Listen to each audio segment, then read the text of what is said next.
कैसे हैं आप लोग एनी विच वेज। आज मैं क्या बताने वाला हूं, आज वेरी वेरी इंपॉर्टेंट स्टफ, मेरा पर्सनल टॉपिक जो मेरे दिल के बहुत ही क्लोज है, that is VARC and I am going to tell you how to crack a 99 percentile plus in VARC। पहले तो भाई गोल फोकस करते हैं। गोल क्या है? 34 क्वेश्चन आने आपको कैट के अंदर। VARC अगर आपको किल करना है, 99.99 लेके आना है, टॉपर बनना है, तो आपको 26 क्वेश्चन राइट करने पड़ेंगे। इनफैक्ट 26 से थोड़े ज्यादा करने पड़ेंगे अगर आपकी एक्यूरेसी 100% है। ओके, तो 34 में से आपने 26 किए, पूरे 26 correct, 26 into 3 around 78 marks. 78 marks is normally 99.99 percentiler in CAT. Let's talk about VARC। 26 question, 25 प्लस क्वेश्चन कैसे ठीक करने हैं। Let's start. नंबर 1, इसका नाम क्या है? VARC, verbal ability and reading comprehension. ये दो पार्ट है। पहली बात, इसका नाम RCVA होना चाहिए। RC 24 question out of 34 is reading comprehension. Problem, आप लोग क्या करते हो कि VARC को भाव नहीं देते, पता नहीं क्यों। ये NIT IIT के लोग जो होते हैं, अच्छे अच्छे कॉलेजेस के बच्चे जिनका मैथ्स वैच एकदम रॉक सॉलिड है, ये लोग VARC को थोड़ा भाव देते हैं बिकॉज इनकी यहाँ पे लगी पड़ी होती है। हाँ भाई, लगी पड़ी होती है कि नहीं? I know lot of engineers और अच्छे कॉलेजेस के बच्चे भी, इंजीनियरिंग कॉलेज के बच्चे, ये थोड़ा भाव देते, बाकी को इसको भाव ही नहीं देते, पता नहीं क्यों। आपको ये बात जाननी चाहिए कि reading comprehension is 24 question which is 1/4 of bloody entire CAT. 1/4 of entire CAT मतलब पता है क्या होता है? आपका time, speed, distance, time and work, mixture, alligation, functions, graphs etcetera etcetera. एक दो टॉपिक क्वांट के छोड़ के पूरा क्वांट, ठीक है। ज्योमेट्री छोड़ दो और नंबर सिस्टम छोड़ दो, पूरा क्वांट है ये भाई, ठीक है, पूरा का पूरा क्वांट। तो इसको भाव क्यों नहीं देते हो यार?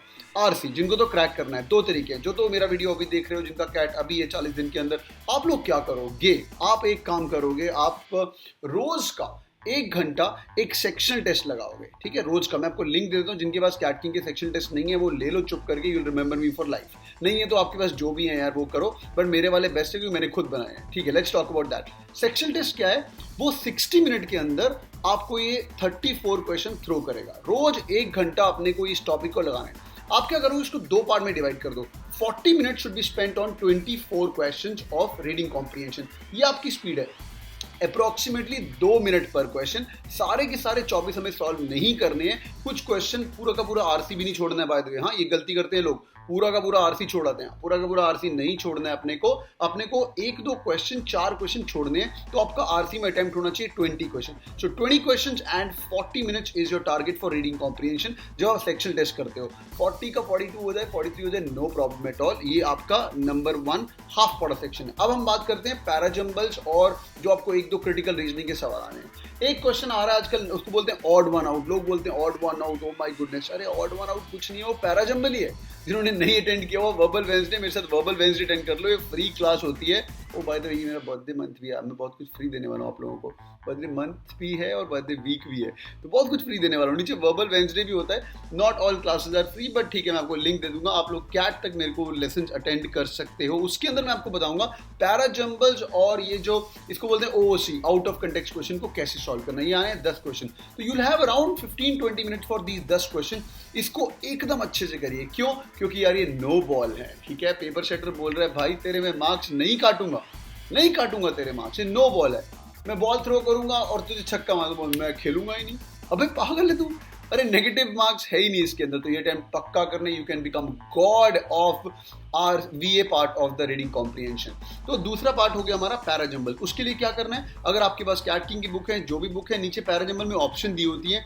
बहुत सारी बुक्स ने अभी तक अपडेट नहीं किया अपने आप को, तो आप अपडेटेड बुक्स लीजिए। नहीं तो जब आप सेक्शन टेस्ट देंगे, या अगर आपके पास कोई बुक है तो बुक में इसमें निकाल के उसको मार्कर के साथ, व्हाइट मार्कर के साथ सारी ऑप्शंस को डी मार्क कर दो। डी मार्क मतलब सारी ऑप्शन हटा दो, बिकॉज ये टीटा क्वेश्चन है, इसके अंदर टीटा क्वेश्चन हैं और आगे आपको यहाँ पे ऑप्शंस नहीं दिखेंगे। रह गए critical reasoning question. Critical reasoning question कुछ नहीं है, उसके लिए मैं आपको एक डॉक्यूमेंट प्रिपेयर कर रहा हूँ। 100 क्रिटिकल रीजनिंग क्वेश्चन, 2 या 3 आंसर। क्रिटिकल रीजनिंग और summary, what is the summary of the entire pattern, वो एक्चुअली RC का ही पार्ट है देखा जाए तो।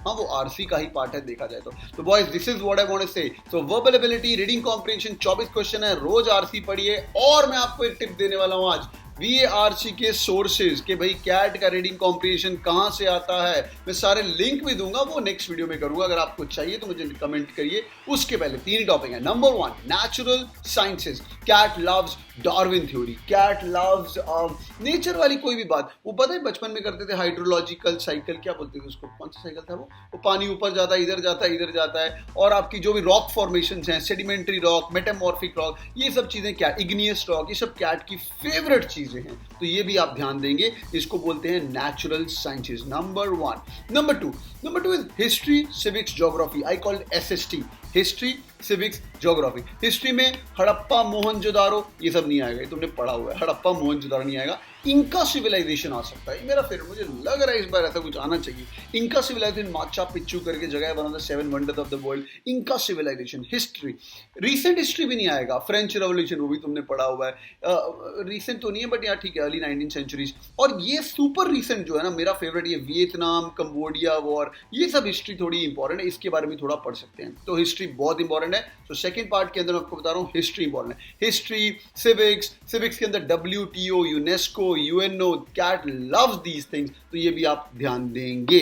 तो ज्योग्राफी क्या होता है, मेंटल अर्थ होता है, उसके अंदर मेंटल होता है, कोर होता है, बचपन में पढ़ा होगा आपने। हाँ, सेडिमेंट्री रॉक वगैरह भी थोड़ा ज्योग्राफी में आता है। एक और चीज ज्योग्राफी के अंदर आती है, ये ऑस्ट्रेलिया के पास ग्रेट बैरियर रीफ है, रिमेंबर, वो भी ग्रेट बैरियर रीफ पढ़ा होगा आपने बचपन में, कोरल्स के साथ मिल के। ये भी कैट का फेवरेट रीडिंग कॉम्प्रिहेंशन टॉपिक है। तो मैं आपको नेचर के बारे में भी बता रहा हूँ, और दूसरा बता रहा हूँ SST, history, civics, geography. Number 3 इसके अंदर इंपॉर्टेंट पार्ट, वो है ह्यूमैनिटीज। ह्यूमैनिटीज क्या होता है, फिलॉसफी, साइकोलॉजी, कोई भी ऐसा टॉपिक जो फिलॉसफी और psychology. Swami Vivekananda used to be one of the CAT का फेवरेट टॉपिक, पर आजकल लेटेस्ट जो है वो फिलॉसफी और साइकोलॉजी आ रही है। तो ये 3 तरह के टॉपिक, टीवी में कुछ भी चल रहा हो आपका, मेरा टीवी यहाँ पे, अगर टीवी में कुछ भी चल रहा हो आपका, तो ये वाले टॉपिक पे थोड़ा ज्यादा ध्यान दीजिएगा, बिकॉज ये RC के टॉपिक हैं। By the way GRE GMAT के अंदर भी ये चीजें आती हैं। So that's it for today and all the best guys. VARC is my favourite. Verbal Wednesday attend करिएगा, it's a free thing. It's my birthday month. Have fun guys. Thank you so much for joining in. अगर आपको video पसंद आ रहा है, do subscribe to the channel as well. Bye bye. Take care. Press the bell icon on the YouTube app and never miss another update from Cat King.